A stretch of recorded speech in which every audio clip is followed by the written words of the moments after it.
Most of us painters do not tape. Hi, I'm Rudy with Rudy's Quality Painting, and I want to teach you how to tape a trim for a nice sharp edge line on your paint job. Here's how we're going to tape this trim so we can get a straight line.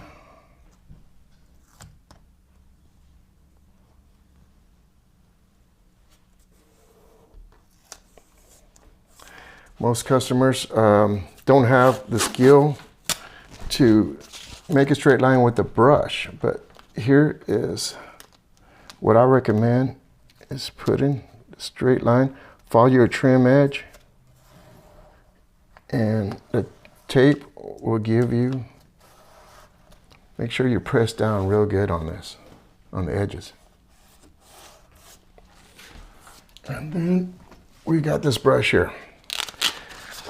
Use a high end brush here. This is, brushes run $20, $30, but see how stiff it is? You don't want to get a cheap brush that's plasticky. This is nylon and it's a professional brush. So when you brush, you come in here. Most of us painters do not tape, but